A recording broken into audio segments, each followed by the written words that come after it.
Bismillahirrahmanirrahim. Assalamualaikum warahmatullahi wabarakatuh. Alhamdulillahirabbil alamin. Assalatu wassalamu ala asyrafil anbiya'i wal mursalin wa ala alihi wa ashabihi ajma'in. Wala haula wala quwwata illa billahil aliyyil azim. Allahumma la sahla illa ma ja'altahu sahla wa anta taj'alul hazana idza syi'ta sahla. Rabbi shrah li sadri wa yassir li amri wahlul 'uqdatam min lisani yafqahu qawli. Amma ba'd. Pada yang dihormati Tuan Azim Asyik Syakirin yang saya kasihi, pada segenap asatizah, para alim ulama, para imam di masjid yang mulia ini, wabil khusus kepada segenap hadirin wal hadirat hafizahumullah. InsyaAllah kita pada pagi hari ini akan meneruskan pengajian kitab Masail Tauhid karangan Syekh Muhammad Salman Khatib. Alhamdulillah yang dana yang diberikan untuk bayar buku dah selesai dan lunas, jadi kita boleh fokus pada pengajian insyaAllah. Jadi Syekh Salman Khatib memulai dengan pengajian ini dengan firman Allah Subhanahu wa taala, afaman syarahallahu sadrahu lil islam fa huwa ala nurin min rabbih. Jadi surah Az-Zumar dengan maksud jika demikian, adakah orang yang telah dilapangkan Allah dadanya untuk menerima Islam lalu dia tetap berada dalam cahaya, iaitu hidayah petunjuk dari Tuhannya, sama seperti orang yang tertutup mata hatinya dengan selaput kederhakaan. Jadi ini nak mentasjidkan kita agar supaya kekal dalam hidayah, dan apapun itu kembali kepada Allah Subhanahu wa taala, kerana dialah yang memberi hidayah kepada sekalian makhluknya. Jadi Allah SWT yang memilih siapa yang beriman dan siapa yang tidak beriman. Allah yang memilih siapa yang selamat dan siapa yang tidak selamat. Kita tak tahu, tapi kita berharap kita termasuk orang-orang yang beriman dan yang selamat, kerana kita tahu kita tidak akan kuat untuk menanggung api neraka Allah Subhanahu wa taala. Bismillahirrahmanirrahim, dengan menyebut nama Allah yang Maha Pemurah di dunia dan akhirat. Jadi Ar-Rahman ini pemurah kepada seluruh makhluknya, sama ada yang beriman ataupun tidak di dunia lah, kalau bagi yang tidak beriman. Kerana apa? Bagi yang tidak beriman, di akhirat kelak mereka tidak akan mendapatkan syurga Allah. Ar-Rahim, yang Maha Pemurah di akhirat sahaja, berarti hanya orang mukmin yang mendapatkan rahmat Ar-Rahim, di mana mereka di akhirat kelak akan masuk ke dalam syurga Allah. Sedangkan yang tidak beriman, orang-orang yang kufur, akan kekal di dalam api neraka selama-lamanya. Wa bihi nasta'inu, bukan nasta'ina tapi nasta'inu, itu kan harakat dia. Wabihi, dan dengannya, nasta'inu, kami memohon pertolongan, ala umurid dunia wa dini, pada perkara-perkara urusan dunia dan agama, urusan akhirat. Jadi kita meminta pertolongan kepada Allah SWT dalam urusan dunia dan akhirat adalah semata-mata kepada Allah Subhanahu wa ta'ala. Hamdan liman nawwara qulubal mu'minina lima'rifati aqaidit tauhid, yaitu hamdan dengan segala puji, liman bagi zat, yaitu Allah Subhanahu wa taala, nawwara qulubal mu'minina, yang menerangi hati-hati orang-orang mukmin. Jadi yang menerangi hati orang mukmin itu adalah Allah Subhanahu wa taala. Hati-hati orang mukmin li ma'rifati aqaidit tauhid, untuk mengetahui akidah-akidah tauhid. Kerana apa? Kerana hati-hati orang mukmin ini terang apabila mengetahui akidah-akidah tauhid. Jadi kita ini dianggap terang hatinya apabila mengetahui akidah tauhid. Jadi tauhid ini adalah penting. Dia adalah kunci keimanan. Dalam arti kunci keimanan maksud dia apa? Seseorang itu tidak akan dianggap beriman melainkan dia mengenal tauhid. Tahu tauhid. Bukan mujtahid tidak, tapi minimum ma'rifahlah tahu. Dalam arti kalau orang tanya engkau ni agama apa? Islam. Islam tu apa? Islam tu percaya Allah tu Esa. Minimum tu macam tu. Jadi dia kata Islam. Apa Islam? Tak tahu. Itu susahlah. Kan? Minta dia kena tahu. Lalu diteruskan di sini wa harrara uqulana min syawaibit taqlidi, dan memerdekakan akal-akal kita daripada belenggu-belenggu taklid. Jadi jangan, kenapa kau Islam hanya ikut ayah dan bunda dah. Okeylah, boleh diterima, dipanggil imanul muqallid. Tapi bahaya imanul muqallid ni. Jadi kita nak minimum tu kita ni beriman dalam keadaan tauhid. Tahu kenapa Allah tu Esa. Islam ni apa? Iman Allah tu Esa. Allah Esa ni macam mana? Itu Allah ni satulah, tak dua. Wassalatu wassalamu ala sayyidina Muhammadin al-mu'ayyadi bil ayatil wadihati. Salawat, rahmat takzim Allah, wassalamu dan doa keselamatan ala sayyidina kepada penghulu kita Muhammadin, Nabi Muhammad al-mu'ayyadi yang diperkakaskan. Jadi baginda SAW itu disokong, diperkakaskan, disokong bil ayati dengan tanda-tanda kenabian al-wadihati yang jelas, wa ala alihi dan kepada keluarga baginda sallallahu alaihi wasallam, wa sahbihi dan sahabat-sahabat baginda sallallahu alaihi wasallam, wa ilal manaqibi dan kepada manaqib, iaitu sejarah tindak langkah uswatun hasanah baginda al-kamilati yang sempurna, wal fakhirati dan dibanggakan, maksudnya yang bangga. Jadi ini maksudnya apa? Baginda sallallahu alaihi wasallam adalah nabi yang diberikan perkakas, muayyad bil ayat, diberikan perkakas, disokong dengan ayat-ayat tanda-tanda kenabian yang jelas, dan dicurahkan kepada keluarga-keluarga dan sahabat baginda, dan juga kepada sejarah manaqib, iaitu manaqib yang sempurna dan dibahagiakan. Wa ba'dahu, dan setelahnya membaca basmalah, salawat dan salam.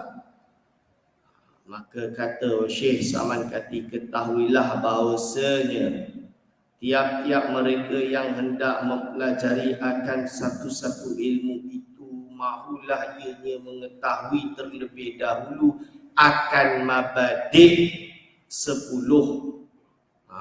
Maksud dia apa tuan? Jadi ini upgrade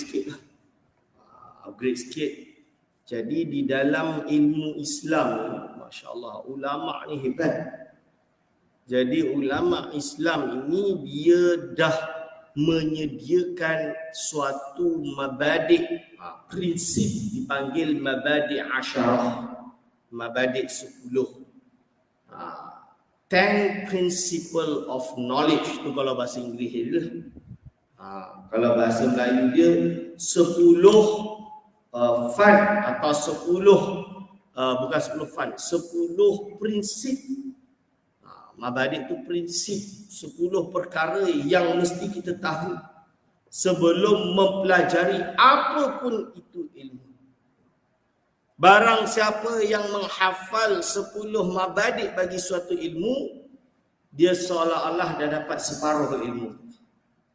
Ini dipanggil 10 principle of knowledge. Kullu mabadi ilmin 10. Dipanggil macam mana? Iaitu mabadi 10. Sama ada ilmu ukhrawi atau duniawi. Tak kisahlah itu ilmu ukhrawi atau ilmu duniawi, tuan-tuan. Ilmu ukhrawi ni ilmu agama lah. Belajar fiqahnya, tauhidnya, tasawufnya, Al-Qurannya, hadisnya. Ini semua ada mabadik asyarah. Atau ilmu duniawi sekalipun. Belajar fizik ada mabadik asyarah.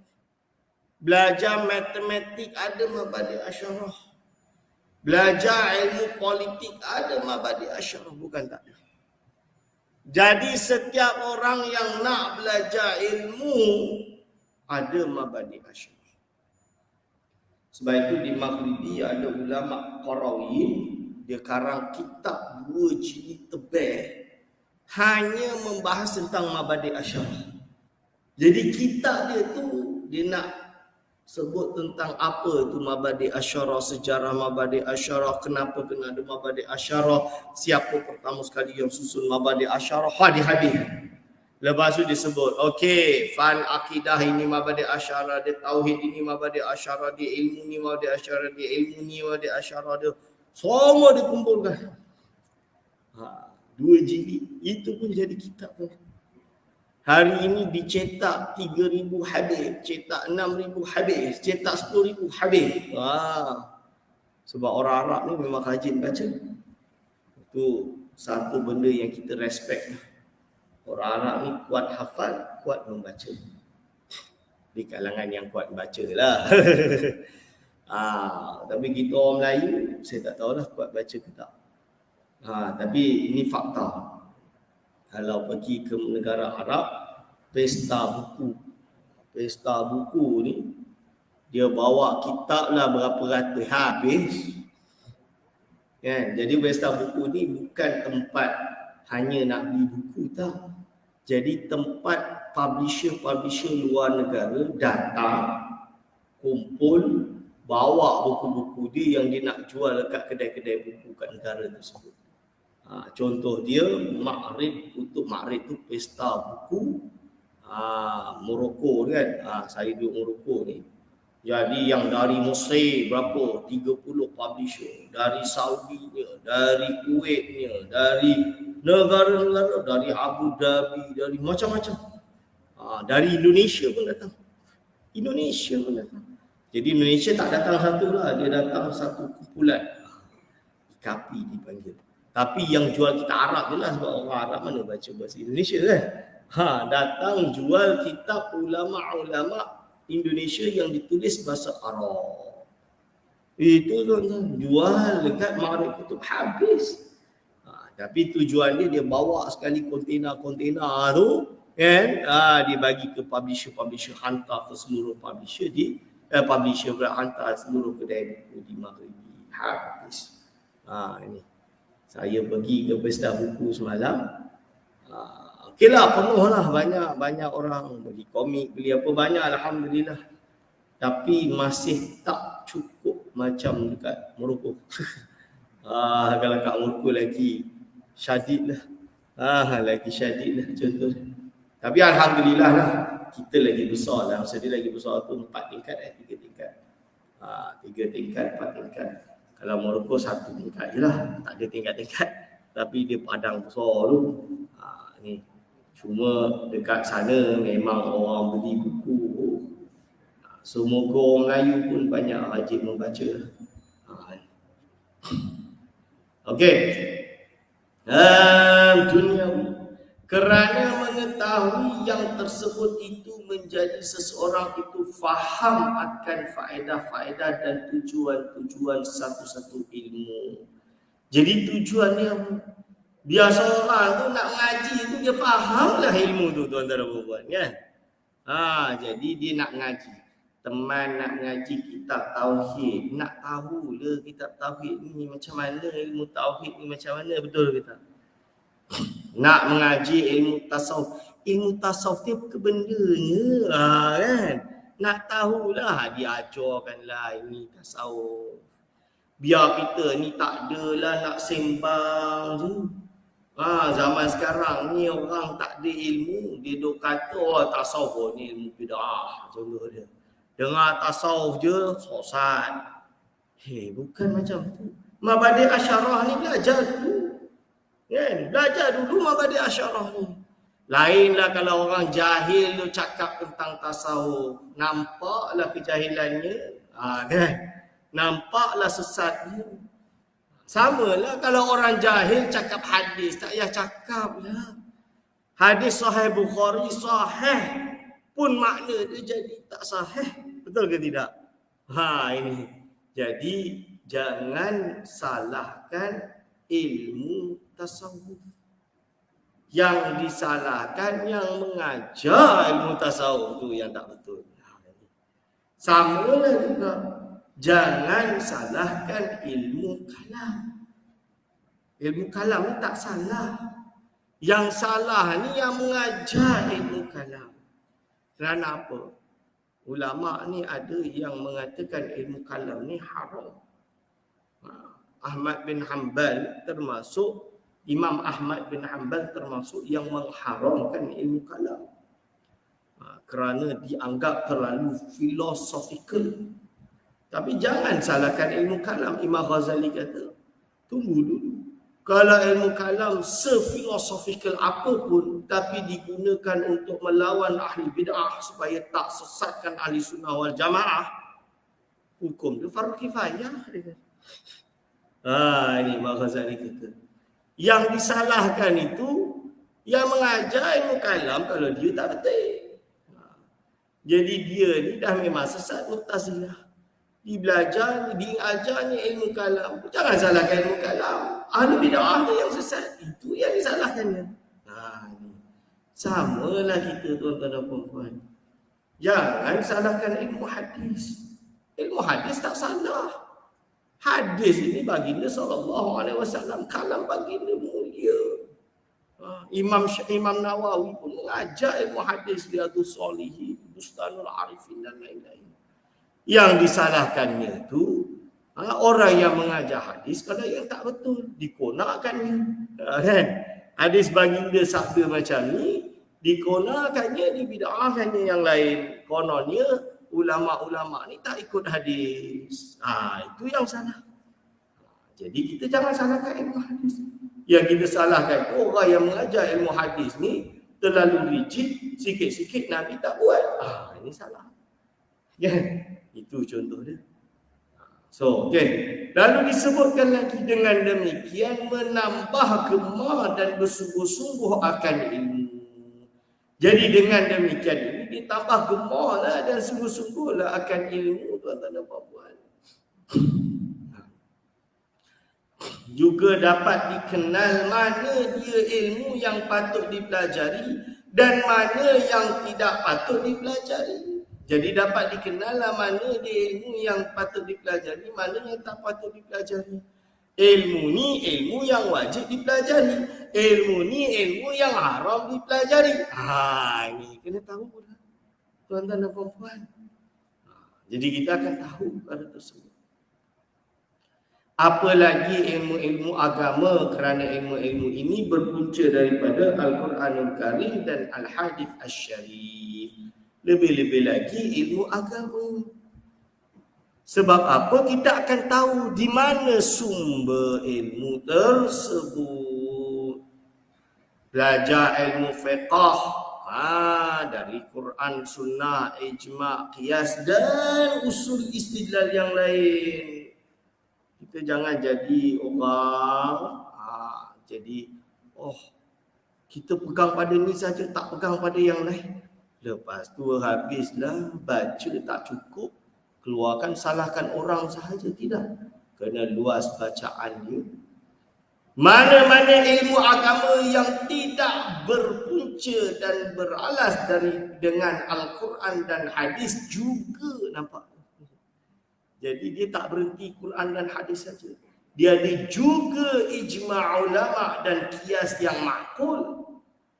Jadi ilmu agama ni datang dari Al-Quran, Al-Hadis, ijma' ulama dan qiyas yang makul. Itu akan membawa kepada sesat sudahnya. Jadi yang tak ikut berlandaskan pada 4 ini, maka dia akan berakhir dengan sesat juga, tuan-tuan dan puan-puan.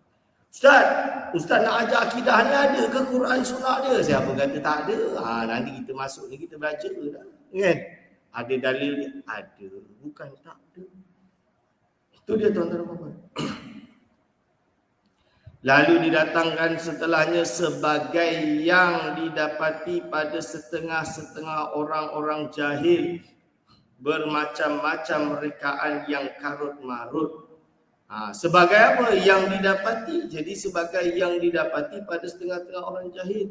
Jadi perkara ni dijumpai pada setengah-setengah orang jahil yang bawa bermacam-macam rekaan yang karut marut. Macam-macam benda karut marut ni dibawa oleh orang jahil. Sebab tu saya nak kabarkannya, kalau jumpa orang jahil ni, tu janganlah ambil ilmu darinya. Sebab tu nak ambil ilmu tu kena tahu riwayat pendidikan dia, kualifikasi dia, qualification dia. Saya tak kata qualification kita ni kena ada degree master PhD saja, bukan. Bukan macam tu. Minimum kita tahu dia mengaji tak.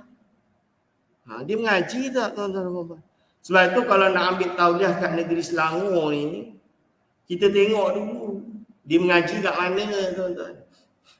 Tuan mengaji kat mana? Oh, saya lulusan universiti. Okey, berarti dia harus perdana bahagian moden. Ni ustaz ni ngaji kat mana? Saya tak pergi sekolah. Tak pergi sekolah. Ya, saya dari kecil kat pondok. Contoh dia. Okeylah, tak apa. Mengajar agama.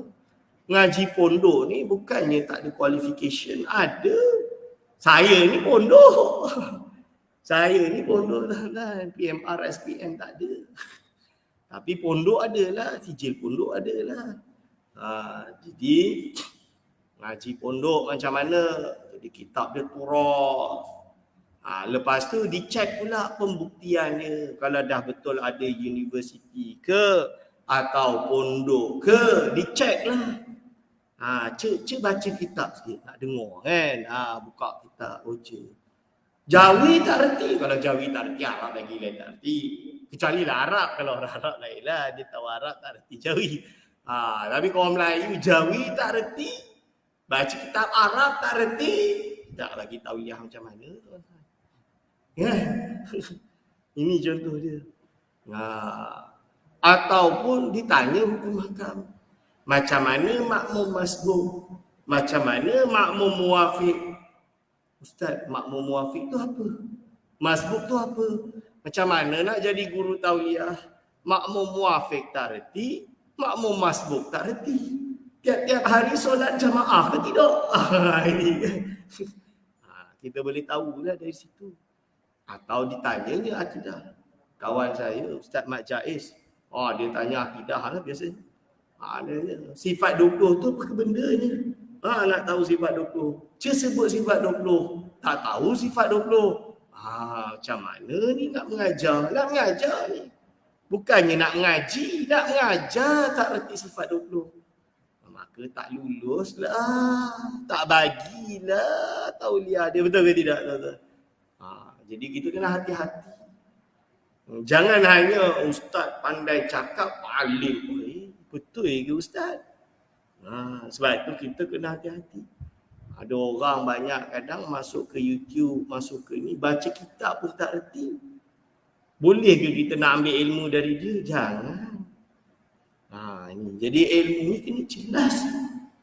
Kena ilmu yang rasih. Tapi ada yang kadang tak ada ilmu, kita tolak. Sebab itu tuan. Sebab itu di pondok kalau kami di Indonesia ni tak adalah autoriti agama. Saya dulu di pondok ni tak ada autoriti agama. Kita tak ada sultan kat sana. So bukan kita lah dema. Saya orang Malaysia. Tu tak ada. Jadi dekat sana orang nak cakap, orang nak ngaku Nabi pun secara undang-undang tak salah. Di sana. Tu bahayanya lah. Tapi menariknya di pondok-pondok, di komunitas pondok ni, di kampung-kampung sekalipun, diorang ni dah tahu nahu sorof pun. Ada ustaz ceramah bahasa Arab pun salah, memang ditolak lah. Contoh dia, baca kitab pun salah. Tu pernah ada satu ni ustaz ni, dia ni bukannya ustaz, dia ni medical doctor, engineer, pandai cakap, kan? So dia mengajar Al-Quran pakai terjemahan. So bila dicek nahu sorof, dia zero. Dia ambil literal. Ditanya dengan makmum dia ni orang biasa, orang kampung, tapi mengajilah Alfiah bin Malik. Mengajilah dekat pondok, bukan kat pondok, kat madrasah kampung waktu kecil. Tahulah mana fi'il, tahulah mana fa'il, tahulah mana maf'ulun bih, itu tahulah. Pun dia tanya, ni yang mana fi'il, mana fa'il? Tanya si yang cik mengajar tu. Dia kata, saya tak pandai bahasa Arab. Saya pakai terjemah Al-Quran ni, kita tengok terus terjemahan.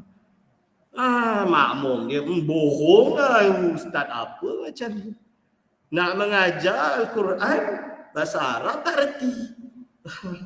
Contoh dia, ditinggal kan. Jadi kita tak mudah nak terima.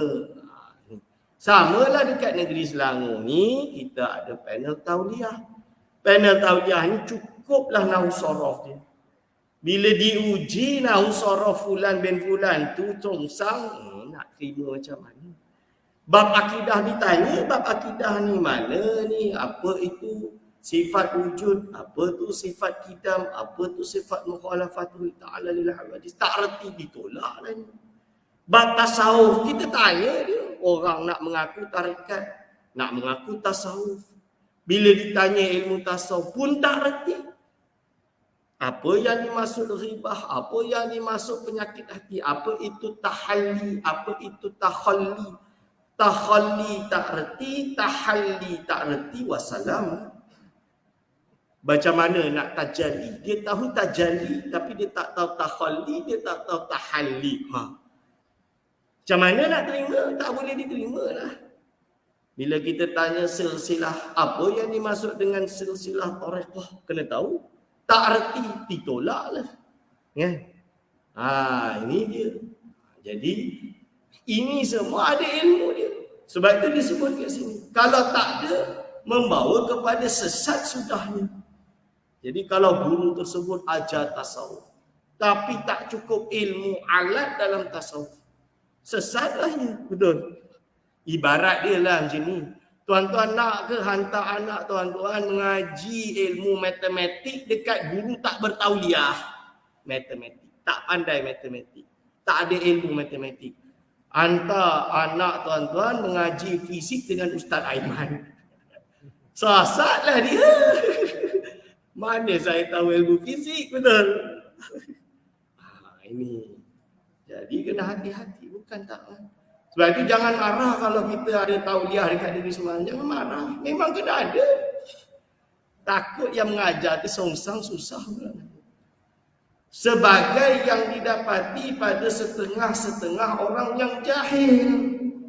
Bermacam-macam rekaan yang karut-marut. Na'udzubillahi minha. Semoga Allah selamatkan kita daripada perkara yang jahil.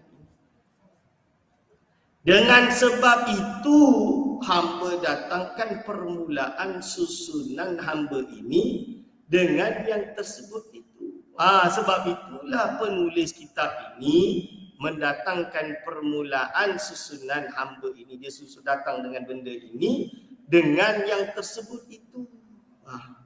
Mudah-mudahan manfaat kiranya dengan pertolongan Allah seumpama memberi manfaat ia dengan asalnya. Amin. Jadi apa? Dengan harapan manfaat kiranya dengan pertolongan Allah.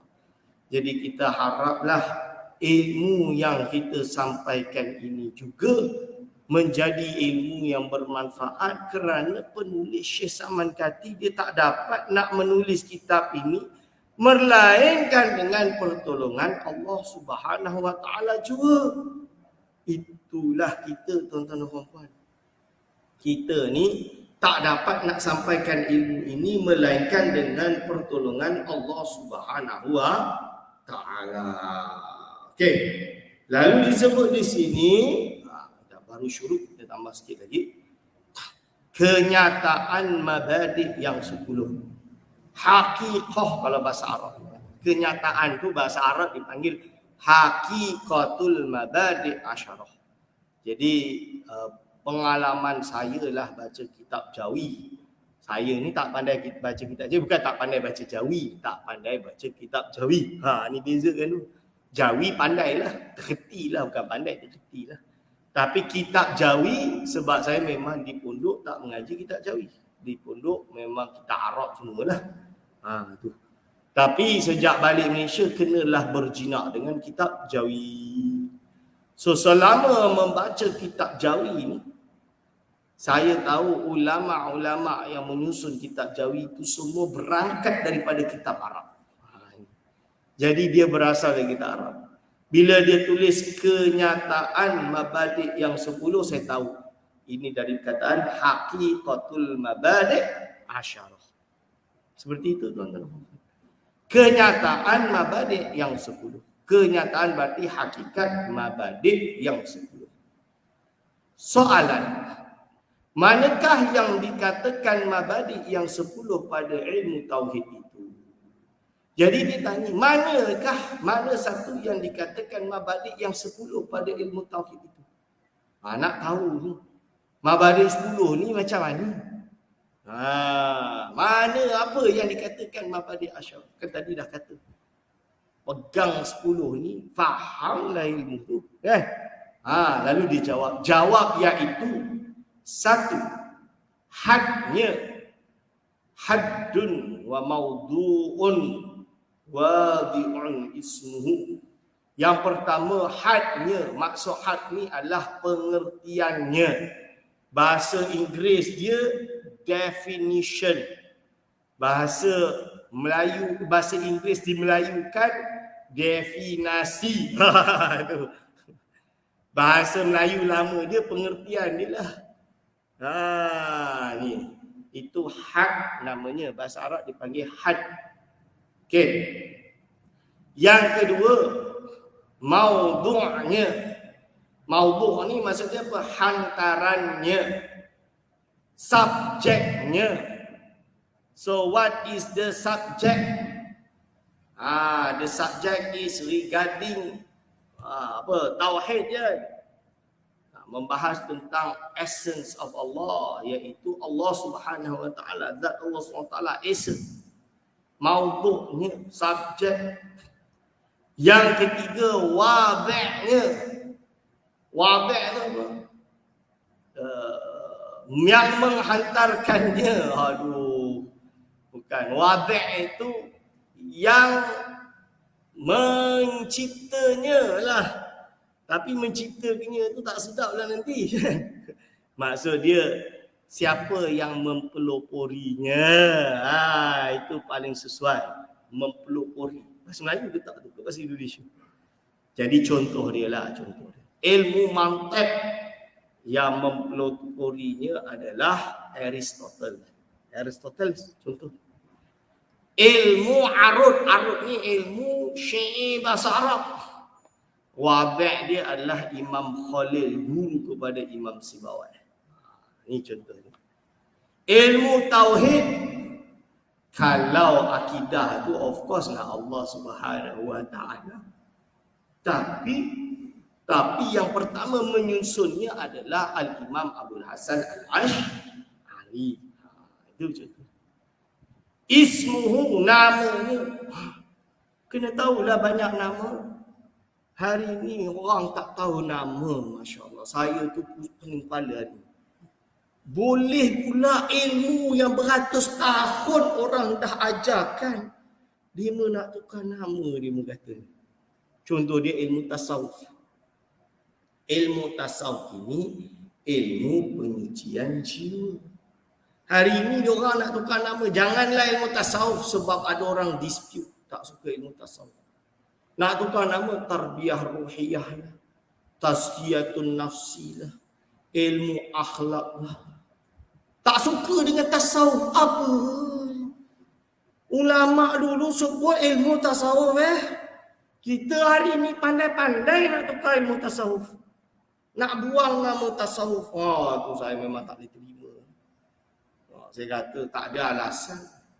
Sebab ada para ilmuwan nak menukar ilmu tasawuf. Buat apa kita pedulikan ilmuwan macam tu? Kalau saya berhadapan dengan ilmuwan macam tu, saya jawab, dia kata, ulama dulu dah sebut dah ilmu tasawuf. Kan? Kalau menurut Imam Ahmad Zarub, man tasawwafa, kata-kata Imam Malik, man tasawwafa wala tafaqqaha faqad tazandaqa. Barang siapa yang bertasawuf walam yatafaqqah dan tidak faqih, faqad tazandaqa, maka dia jadi zindiq. Ini kata Ahmad Zarub. Tasawwafa tu dia nukilkan dari Imam Malik radhiyallahu anhu. Bagi Imam Malik dah sebut ilmu tasawuf. Hari ini kita nak buang nama tasawuf. Bahaya. Sama lah hari ini. Tak suka dengan ilmu tu, tukar nama dia. Boleh tak macam tu? Tak boleh lah. Tak boleh, kita kena bela. Ghayatuhu, tujuannya. Apa tujuan ngaji ilmu akidah ni Ustaz Aiman? Kena tahu. Hukmuhu, hukum mempelajari ilmu tersebut. Kalau tak suka ilmu tersebut, jangan tukar nama dia. Kata je lah ilmu tu haram kan selesai. Kita jawab balik ilmu ni wajib. Itu contoh dia. Ilmu kalam. Hukum ilmu kalam fardu kifayah. Tak ada orang kata wajib Tiba-tiba datang hari ni orang kata, inilah orang-orang Asy'ariyah Ahli Sunnah kat negeri Selangor ni. Kononnya nak masuk syurga kena hafal dulu sifat 20. Tak hafal sifat 20 tak boleh masuk syurga. Kita jawablah, nak bahas sifat 20 secara mendalam tu ilmu kalam, itu fardu kifayah, tak wajib. Fardu ain ke apa? Bila tuan ditanya, Allah ni baru ke sedia ada, kata baru. Sesatlah dia. Contoh dia. Tapi kalau ditanya Allah SWT ni diciptakan atau tidak? Tidak, dia wujud sedia ada. Tak payah hafal sifat 20, kira dia tahulah tu sifat 20. Itu maksud dia. Ini. Jadi dia kena tahu hukum dia apa. Maksuduhu, tujuan yang lebih besar dia apa. Istimdaduhu, ambilannya dari mana? Dari mana sumber-sumber ilmu ini? Kena tahulah sumber. Nanti bila kita kata, ini jangan sumber dia daripada akal semata-mata. Siapa kata ilmu kalam, ilmu akidah ni dari akal semata-mata? Cuma bila dia bagi hujah akliyah tu, sebab kita namanya akidah, kita kena ada hujah akliyah. Kalau tak, macam mana kita nak mengislamkan orang yang bukan Islam? Ni dia tu. Nisbatuhu, bandingan dia, sandaran dia dengan apa? Faidatuhu, faidah. Apa faedah daripada ilmu itu? Baik, kita berhenti sampai sini insya-Allah. Mula minggu depan kita masuk tentang iaitu definisi ilmu tauhid. Baik, insya-Allah segala salah silap saya mohon maaf sebesar-besarnya. Aku qauli hadza astaghfirullah li wa lakum. Wassalamualaikum warahmatullahi wabarakatuh.